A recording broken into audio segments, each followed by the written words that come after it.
issue, then let's figure out how to get the money and make sure that all of our schools have them, right? We can't go at this random thing, right? Because random doesn't tell you when the gun's gonna be there. You don't go to a Wake Forest game and they randomly have metal detectors. You don't go through TSA and they have random metal detectors.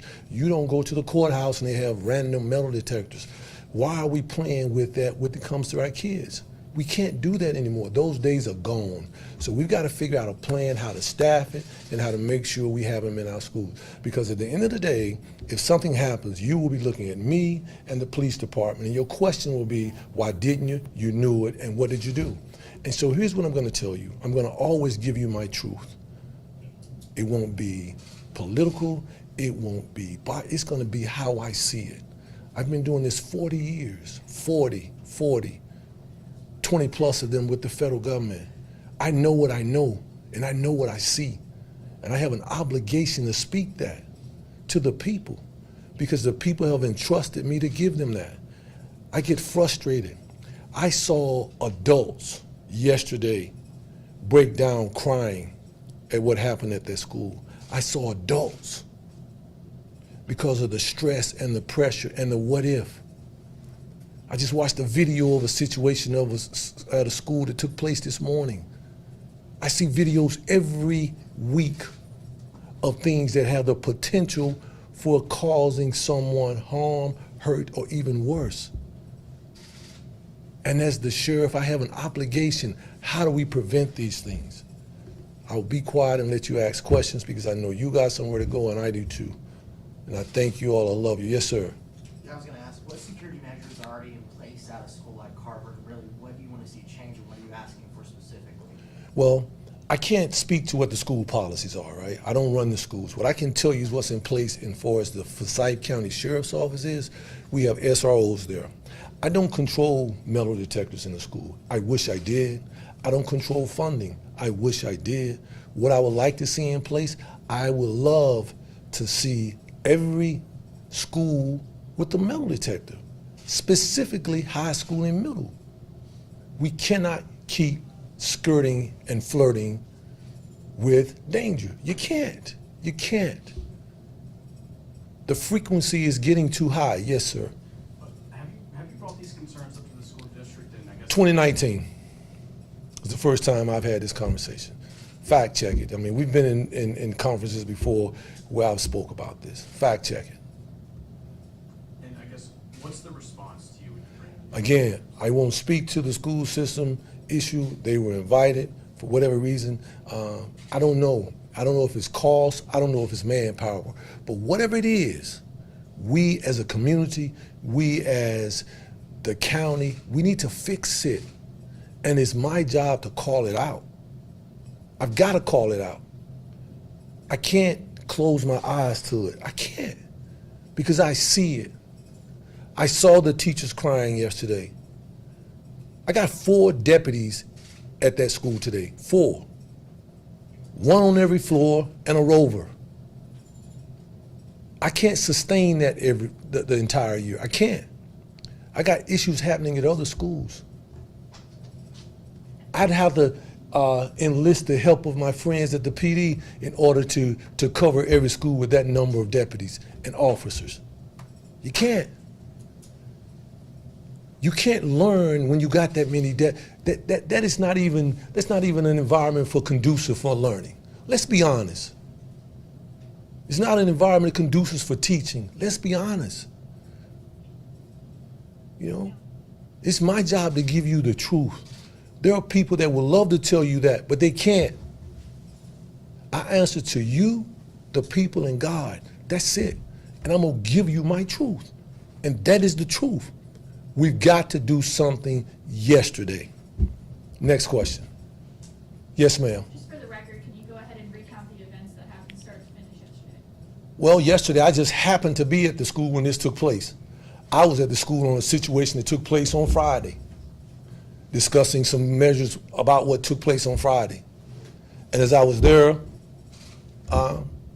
school on lockdown, I got up because I wanted to know what happened, and that's when I discovered what was going on.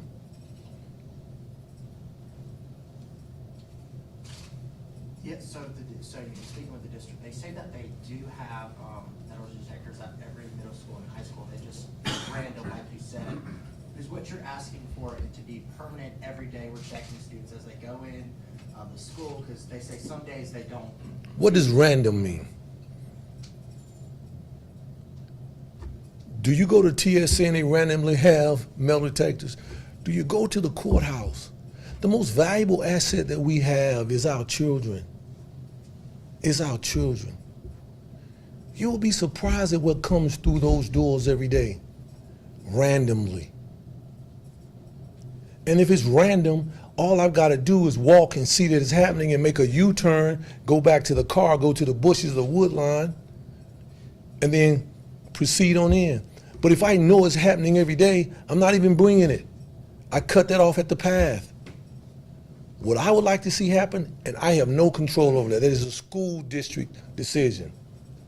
If we have them at every middle school and high school, then we should use them. It doesn't do me any good, you any good, our children any good to have something in a warehouse. Make it make sense. And I'm not criticizing anyone. Please make sure you specify that.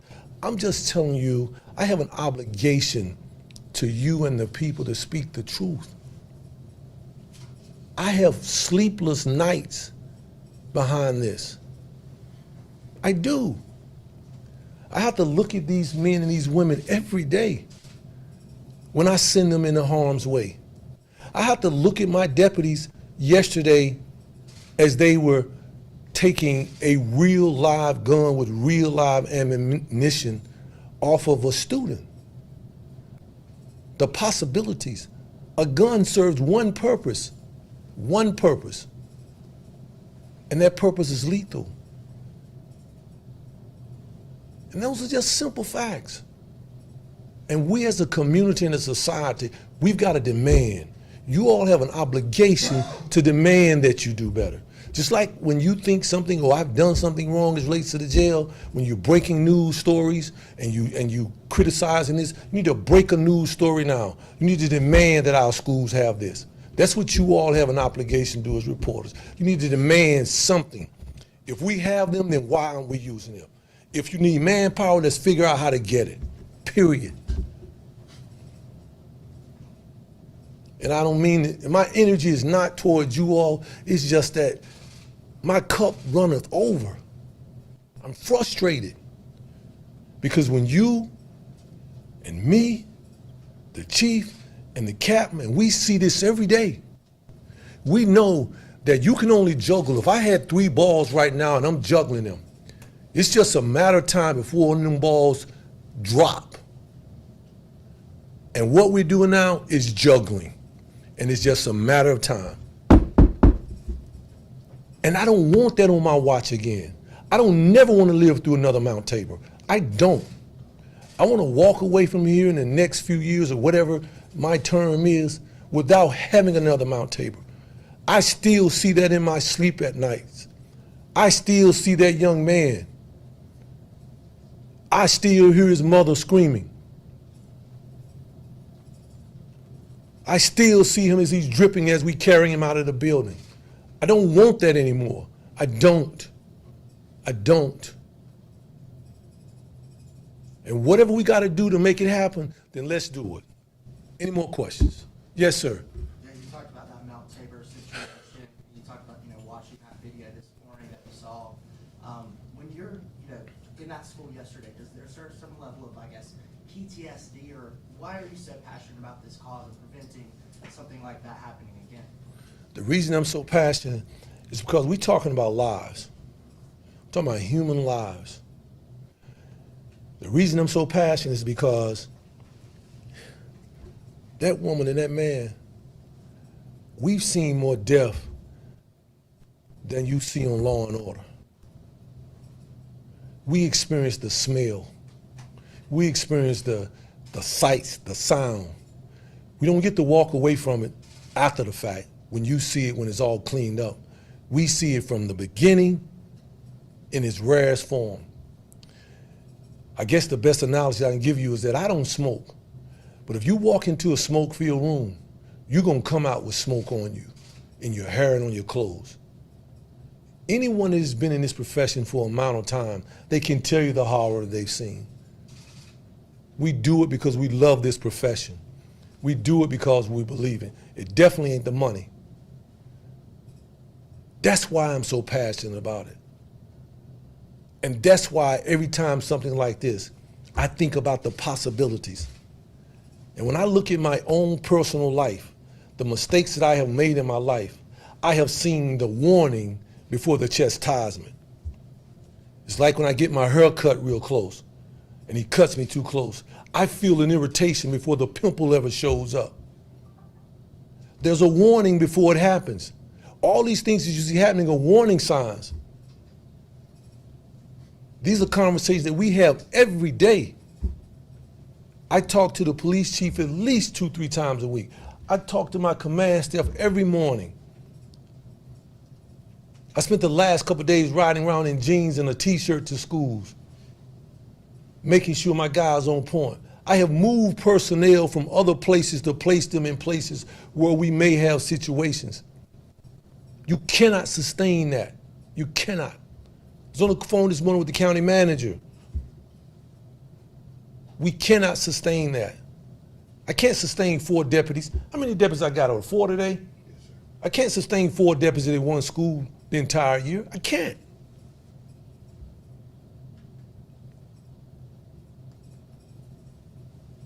Any more questions? I'm sorry. I know that you said metal detectors are more on the school boards and the fact that they're not there. And I know you just said that you had 4 deputies at the school. Is there any solutions from you guys going forward, you know, increase SROs around the schools, or what's being done on your guys' end? I mean, if I had to lay a blueprint out, there are several things we can do, but all of them cost money, right? All of them cost. If it's personnel, that's going to be a cost. I read somewhere where you all wrote in the journal this morning that the statement was made, we have metal detectors for all of our middle and high school. I read that this morning, right? Well, if you have them, then you need to deploy them. And if you have them, you need to have personnel to work them, right? And if you don't, we need to hire people to deploy and manage them. Do some schools need more than one SRO? Yes, because of the size of it. Yes, because of a lot of reasons. And we need to realize that. Do we need more people? I can give, because what you got to realize that situations that happen in the community work their way into the school system. Situation we're dealing with this morning, it happened in the community, but it worked its way into one of our high schools. And you got to figure out as a community, if it means we're putting interrupters on the bus stops in the morning, letting them ride the school bus with these young men and women, let's do it. If it means putting an adult on the bus in the evening, let's do it. There's a lot of people that would love to have jobs.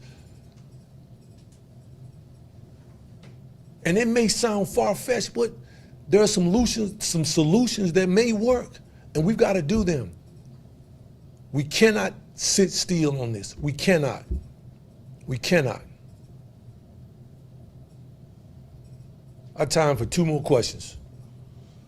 Yes. Talk about 19 guns seized from schools and obviously the tragic incident at Mount Tabor a few years ago.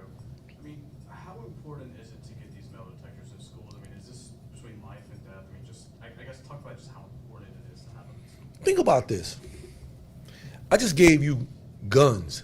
I didn't give you knives. I didn't give you brass knuckles. I didn't give you shanks. I didn't give you a plethora of other things that have no place in the school building. I just gave you guns. Guns. There's a reason that they have metal detectors at Wake Forest game, the Coliseum. There's a reason for that. There's a reason they have them at TSA. There's a reason. Think about it. If they have them at TSA, if they have them at the courthouse, right? And most of the issues before it end up in the courthouse originated in the community. True? The courthouse is where you resolve the issues. but the issues existed either in the school or the community. So would it not make sense? What's the most valuable asset that we have in this community? Our children. So I guess the question answers it on. How important is it? Paramount. Yes, sir. I got one. I'll get you. Yes. Yeah, I wanted to, ask about the weapon found yesterday. Do we know how this person got the gun? Because he obviously did not get us. It's an ongoing investigation. Petitions have been filed. We're doing a lot of things. And again, it's a juvenile, so there's nothing I can talk about that other than it was a real live gun with real live ammunition. Do we know what caliber? 9mm. High velocity. Whether it's a 22, it'll still kill you. Yes, ma'am. Do we know if the metal detectors were actually at the school, like operating? Were they unplugged at the time? Do we know any information about that? Again, I won't speak for the school system. I won't. While I know the answer, that's a school system question. Fair enough? Again, I appreciate you all. I do. But you all have skin in this game too. We should demand something. And you all can get it done. It could be a breaking news. Put Devontae on it. Breaking news. We need metal detectors.